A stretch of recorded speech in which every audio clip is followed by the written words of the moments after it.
All right, it is the end of 2024, so let's take a look back at the best in books in 2024.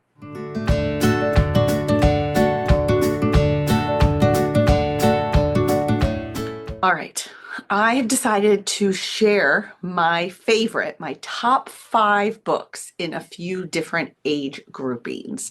So I'm going to start with my top 5 graphic novels, and these will be like middle grade ages, like ages 8 to 12. Though I read these online in my book clubs with kids all the way up to through 14, and I know kids younger than that would enjoy them as well. Then I'm going to share my top 5 elementary school reads this year, probably more 3rd to 5th grade elementary school reads. Then my top 5 middle school reads. Then I'll do my top 5 young adult high school reads. And then those who want to stick around and know my personal favorite reads for myself, I'll share my top 5 there. All right, let's go ahead and get started with the elementary school. It's hard enough for me to come up with favorites. So rather than put these in order and go from like my 5th favorite to my 1st favorite, these are in no particular order. These are just the 5 that stood out to me that I read in 2024 or reread in 2024, and they still stand out to me. So we're going to start with a lovely winter read, which is perfect because if you're watching this video in December, you're headed into winter, and that is The Very, Very Far North. My book club kids and I talked about this one as being a very gentle read, very similar to like Winnie the Pooh. It's a series of short stories. Well, not short stories, but it's a series of like separate chapter stories that are also all connected. So they kind of follow a forward timeline, but each one kind of feels like its own individual incident. And it's all with sweet creatures in the very, very far north, and I loved it. Dwayne the polar bear is kind of our main character, and he is very likable and friendly, and I loved his friends. So this is a very sweet book that stands out in my top 5. There is a sequel. I have not read it, but for people who enjoy this one. Another one that I read in around March or April of 2024 was The Silver Arrow. I had never heard of this book, and I think that was the part of the surprise is I didn't know why more people weren't talking about this one. It was kind of a magical fantasy. These 2 kids kind of take this special train ride, and they learn a lot about protecting the environment, about endangered species, protecting species, and I just really loved it. I thought it had a great message. I actually used it to talk about theme with my elementary school students, but I thought it was a lot of fun. It's a brother and sister, so it had some nice sibling friendship as well. This is a fun one to check out if you haven't. All right. Next, I have one that I am sure most of you have heard of, especially since it was made into an animated film this year, and that is The Wild Robot. Need I say more? We love Raz. We love Raz the robot. She has just worked her way right into our hearts, and her adventure learning to become a wild robot, living in nature, making a home with the animals. This is just such a fun one. And there are 2 more in the series, I believe. I have not read them, but my students tell me that they are a lot of fun. And you can continue the adventures with Raz, the wild robot. And you're going to learn a lot of science facts in here too. Ecology facts about animals, the environment, the animal kingdom. That's another added bonus there. All right, another one that is on my list was another book I never heard of, and that really surprised me. That was Bob. This magical realism book is just very unique. It takes place in Australia. It's told in an alternating point of view between the little girl, Livy, who has gone to stay with her grandmother. She hasn't been there in a long time. She's very nervous. And when she opens her closet, she finds Bob. Bob, who is not a zombie, wearing a chicken suit. So is he an imaginary friend? Is he a fantastical creature? Who knows? What is Bob? We find out a little at the end. And it brings in like folklore and myth. A a little bit about kind of finding your identity and who you are. I really loved this one. It was very sweet. My students in general really liked this one. Um, it was a little sad in the end. I don't want to give away too much. So if you don't want a spoiler, skip 10 seconds, 15 seconds of this video. But in the end, Bob goes back to his home. So they are separated. And that was kind of disappointing for a lot of the kids. But we had to talk about, do you think they'll remember each other? And if you look at the illustration that the book ends with, there's some clues, a necklace she's wearing that make us think, yeah, they'll remember each other. So I really enjoyed this magical realism. It's an example of magical realism. I really enjoyed this one. And finally, I don't have a picture, but a sticker is going to appear here. And that is the book without it in front of me. And I know I own it and I can't find it. You could do like a seek and find in the shelves behind me. That is Raz the Mighty Cat Detective. This was a mystery book for kids. It was like a gentle, fun mystery. As Raz, a cat in ancient Egypt, helps solve a mystery of who stole a piece of jewelry. And there's lots of suspects. And I thought the ending was really fun. And of course, the setting in ancient Egypt would make this a really fun one to do with your kids as well. All right, before I dig into middle school literature, let's take a moment to do graphic novels, because this spans both age groups of the elementary and the middle grades years. So I'm going to go ahead and do those next. First up, Play Like a Girl. And yes, you're going to see lots of post-it notes in these. I use these for my weekly graphic novel book club online on Outschool, and I have a lot of pages marked to discuss. But Play Like a Girl was an excellent story, and it was a memoir of what actually happened to the author in her middle school years. And I thought that was really fun. She was a girl who liked to play football. The boys were all cool with it until she wanted to officially join the team. And what I liked about this is it was realistic, and probably because she actually lived this experience where, she had a lot of bravado about joining the team and then realized it was really hard. And the boys were really strong. And she had to really work at it to prove herself and to feel like she was part of the team. In addition, she's navigating what we see so often in middle school literature, friendships. And her best friend, who's been her best friend forever, is no longer really interested in playing football, wants to talk about boys and makeup and go shopping, and things are changing. And so she's also navigating that world. And I thought it was really well done. I enjoyed the illustrations throughout the book. So this is a great one to pick up. You can see the pages we talked about.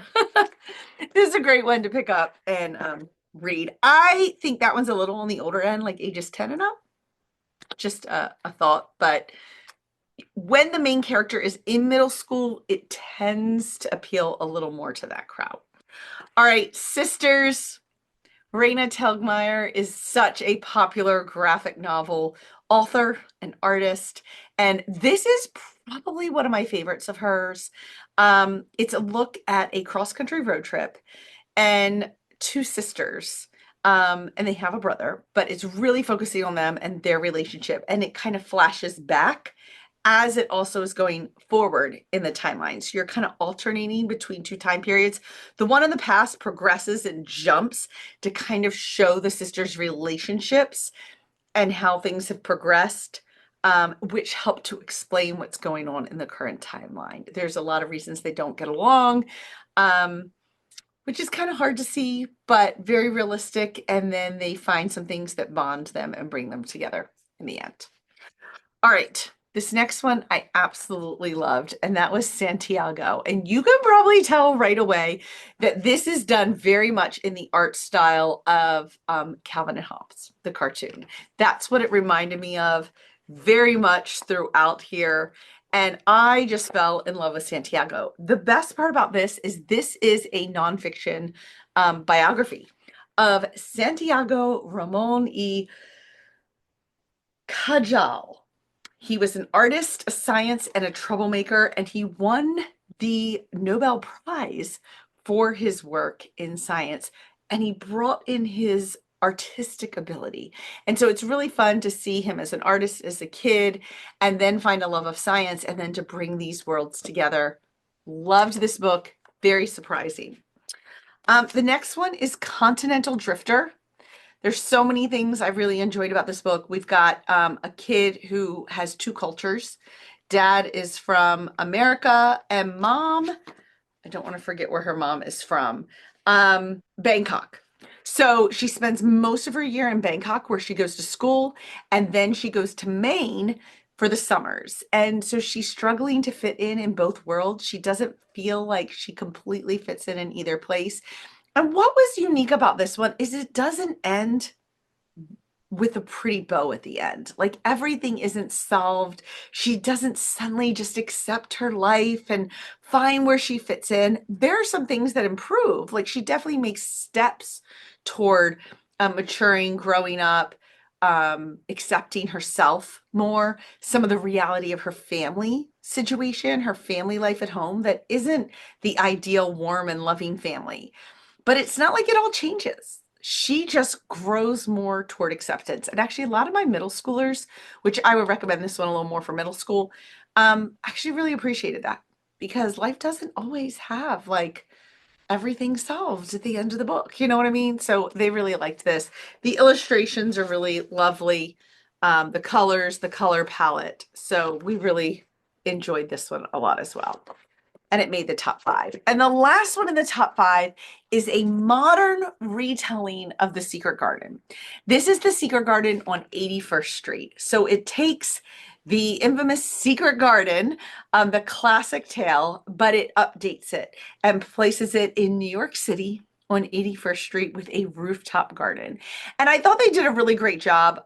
They bring the idea of Colin having like anxiety and panic attacks into the story, which was not in the classic novel. So they kind of update it to maybe some situations and things that kids today would relate to and maybe understand more about this kid and what he was going through. I thought it was really well done. This author has updated several classic tales, but this one is my favorite. There's some I actually don't necessarily care for, but this is in my top 5.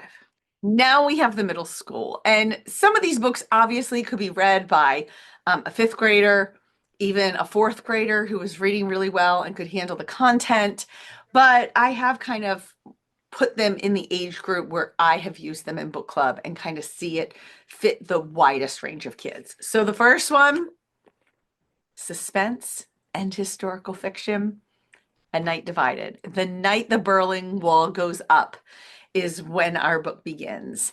And our main character, Gerda, is separated from her dad and brother who happened to be on the other side of the wall visiting family when the wall went up. And it's her adventure into understanding what is happening and then wanting to reunite. It does have a happy ending, though someone is shot. It's not one of the main characters you've been close to the whole book, but it is someone who helps them at the end, and that was sad. So just a heads up, and it's very tense. So if your kids don't like tense suspense, this would not be for them, but this was definitely one of my favorite reads. And when I read it many years ago out loud to my kids, they loved it as well. So in the top 5. Once again, these are no particular order. Another one is by one of my favorite middle grades authors, Gordon Korman. And I had never read this series, Masterminds, and I thought it was such a unique story. It's told in a rotating point of view from each of the point of view of the 5 main characters and I don't want to say much. This book is full of twists and suspense. So I don't want to say a lot, but the 5 main characters find out that the town that they are living in is not the wonderful utopia that it seems to be, that there is a lot of dark stuff going on and their parents are involved. So it's their adventure to find out what is going on and can we get out of here. It is the first in a trilogy. My guess is if your kids enjoy this first one, they're going to want to finish the trilogy. All right, next up is Manatee Summer. This was another delightful find that I had never found or heard of and came across and just adored. I love the friendship between the 2 boys. who, the main character and his friend in Florida who is moving and kind of the struggle they're going through. I loved that the main character, I'm trying to remember his name, Tommy, his grandfather has Alzheimer's and has a lot of health needs, and he's living with them. And so they're kind of struggling with this intergenerational family, mom trying to balance everything.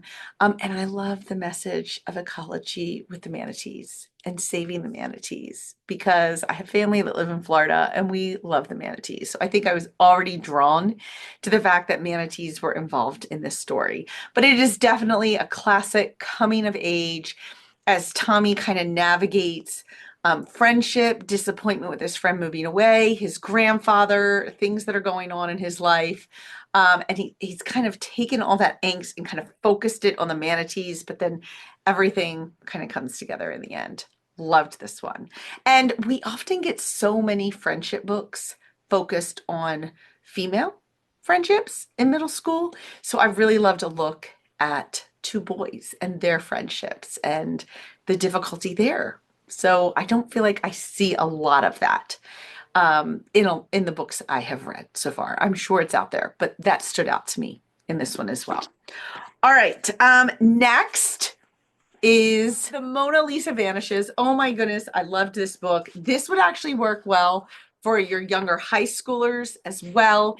This is a nonfiction book. It was the winner of the Skyward Award, which is given to one nonfiction book for kids, and it reads more like a thriller mystery than it does like a nonfiction fact book.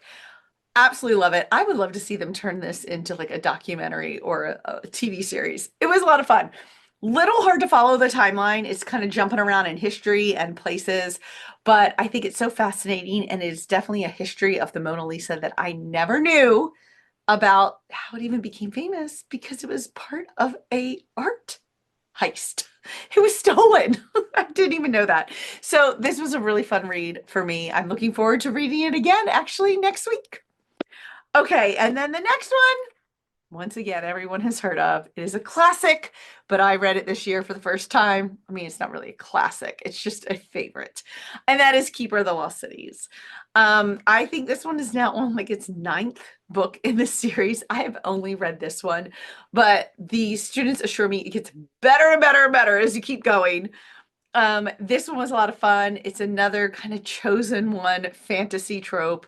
Sophie finds out that she's not human. She is actually from the elf world. And not only is she from the elf world, but she has a lot more powers than is normal. I don't want to say a whole lot more, because a lot of that, what is going on, is very much the mystery of book one. Book one focuses on a lot of world building. We're getting to know characters, but it's still exciting and a really fun read. I have been told by my students that the rest of the books in the series are so much more exciting, and they do leave you on cliffhangers. In fact, our focus when we talked about this in my book club online was cliffhanger. So this is a fantastic book for that. At the end of every chapter, a bit at the end of the book, but I understand the future books, you want to have the next one ready to go because of the cliffhangers. But I really enjoyed this one. It was a great fantasy. It was really fun and enjoyable for me to read, and the kids definitely agreed. All right, I'm going to throw a bonus in here that I actually think is great for elementary and middle school. The bonus book is a holiday book, The Night I Met Father Christmas. This is a child-friendly retelling of A Christmas Carol, and it connects it to Santa Claus. Father Christmas. And I thought it was absolutely delightful. For the middle school age who are familiar with A Christmas Carol and the ghosts of Christmas past, present, future, give them a heads up. It's a retelling, because some of them were like, this book wasn't very creative. Like, this story's already been told, kind of thing. So let them know ahead of time that this is a creative retelling. The elementary schoolers weren't as thrown by that. It's delightful. I just enjoy so much about this book. I can't say enough good things. And it's a really great one to do to compare to A Christmas Carol with your older students. All right, let's move on to the high school. High school comes with a content warning to please make sure. I'll try to mention anything I remember or stands out to me, but with young adult literature, You always want to look at Common Sense Media, look at Goodreads, see what people are saying about the content of the book to decide if it is appropriate for your child. All right, that being said, first one I really enjoyed this year is I finally checked out the series Ranger's Apprentice. The Ruins of Gorlin is the first book. And I was captured into the world pretty quickly. I enjoyed the main character. I thought it was all set up well. The friendships that were kind of developing, I was intrigued to see where some of them go. This is the first in a series of books.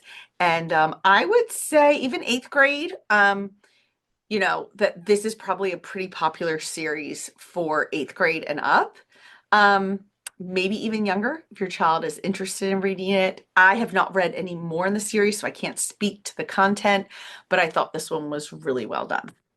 All right, next we actually have a sci-fi series that my students told me about. So I listened on audio, so far 2 of the 4 books.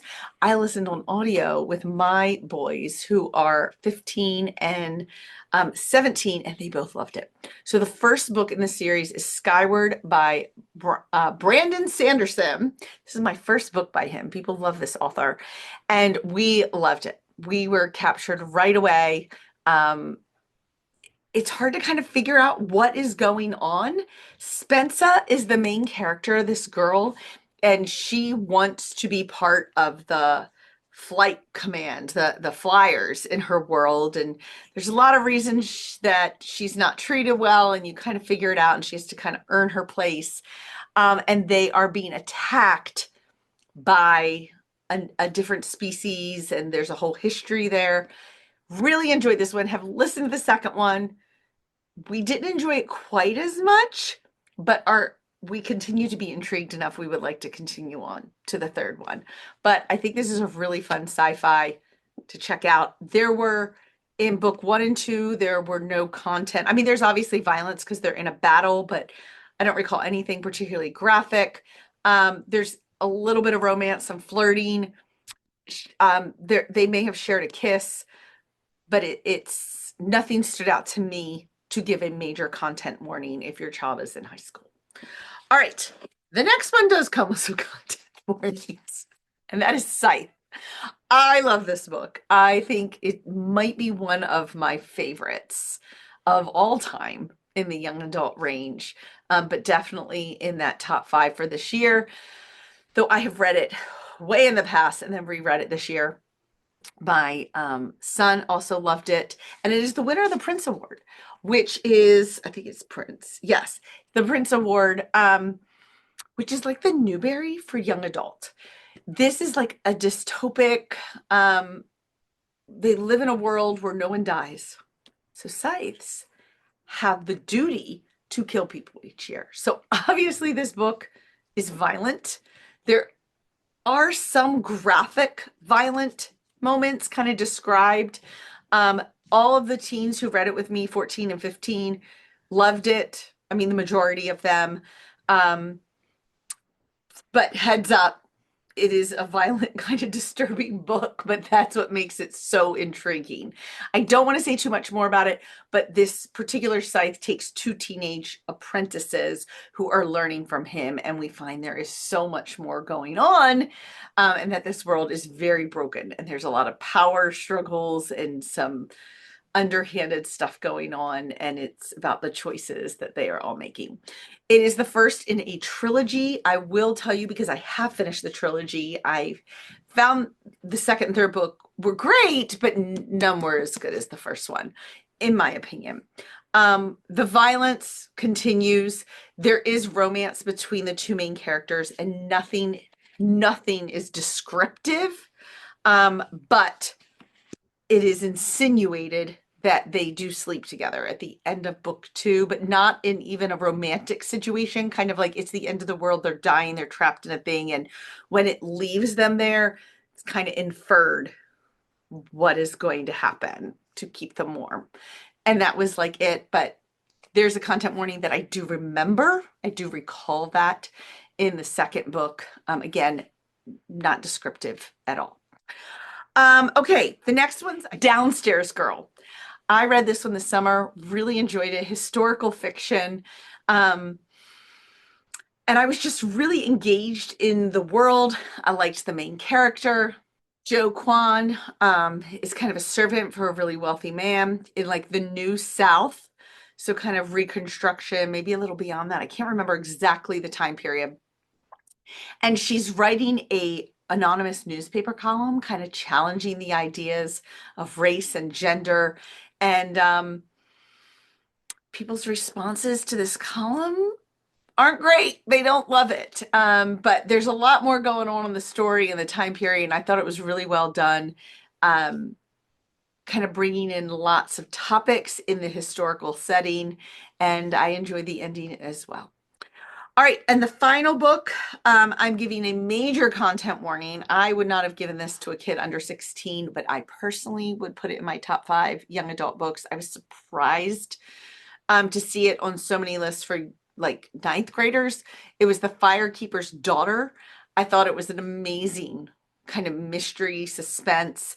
As an adult, I really enjoyed it. So you might really enjoy it as an adult, but there was drug use in it. There was more sexual content. There was just a lot more complexities of this girl who is part Native American. So she has kind of this biracial identity complexities going on in her town. I think it was Northern Michigan.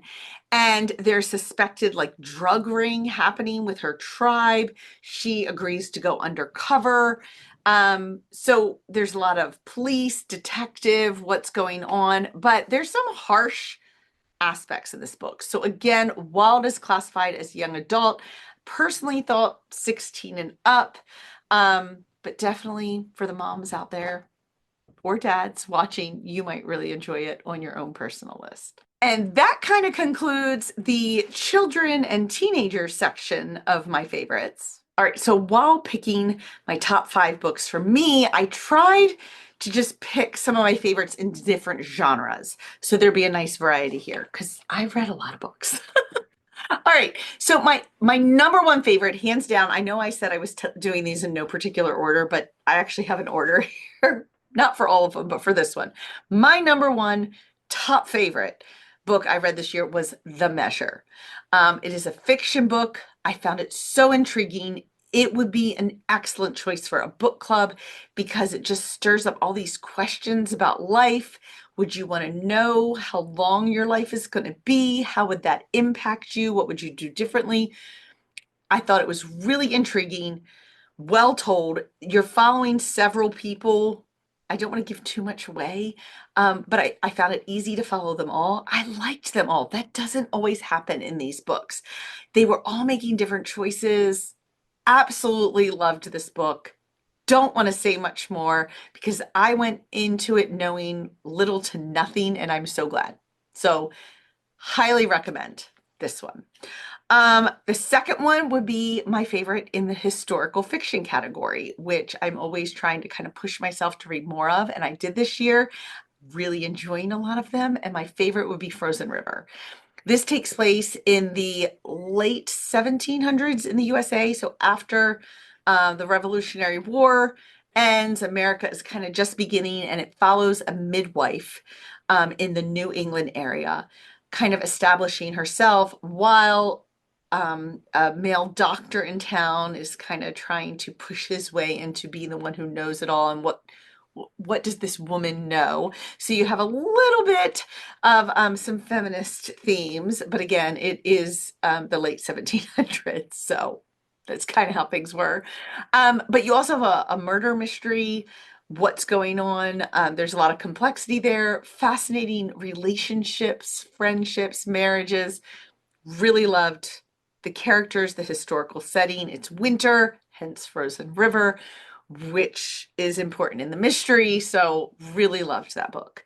Okay, my favorite mystery book is actually We Solve Murders. And what is interesting about this book to me is that I read this author's first book, which is a series, The Thursday Murder Club, and I didn't love it. It was hard for me to keep track of all the different characters. I wasn't feeling the connection.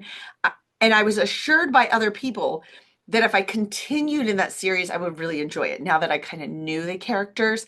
But instead, the next book that came in was one of his new ones with that's a whole different group of people. I loved this one. Absolutely. I don't know if I was just in a different frame of mind as I was reading it, because that can happen sometimes, but I got to know the characters very quickly. I could keep them straight much easier, and I really enjoyed them. Um, one character is working alongside her father-in-law, and I really loved their relationship. It was a lot of fun. I thought the whole mystery was great. I loved how it all came together. So this was my favorite in the mystery category this year. Um, my favorite memoir this year, no question, had to be the third Gilmore Girl.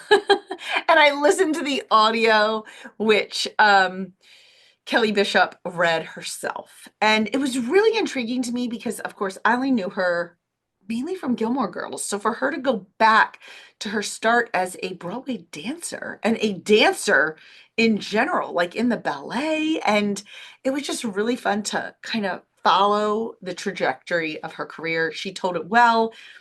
I mean, there's some adult content in there, but she is not graphic at all. She just kind of mentions things that happen along the way, explains her choices, and I loved the end, just about aging and where she is in life, and I just thought it was so well done. And in her voice, it was a lot of fun for me. And then this one I just called unique. One of the more unique books I read that I loved and has been in my to-be-R pile forever was Daisy Jones and the Six. This is kind of based on Fleetwood Mac, and it is told as a series of interviews with the band to kind of show how they came together. Again, it's not the true story. It's just loosely based around rumors and stories about that band. And it's all told as interviews. So you're reading it more like a script, and I loved it. I thought that would bother me, but I was engaged quickly. I enjoyed it the whole time. I thought it was really fascinating. Absolutely loved what was done at the ending. Didn't see it coming, and it was really fun. So yeah, those are my favorites for me. So there's a few favorites to put on your list for 2025. Maybe I'll make a video next talking about some of the books I have on my reading list for 2025. Leave in the comments below some of your favorites for 2024, because that will help me build my reading list for 2025. All right, everyone, have a great night.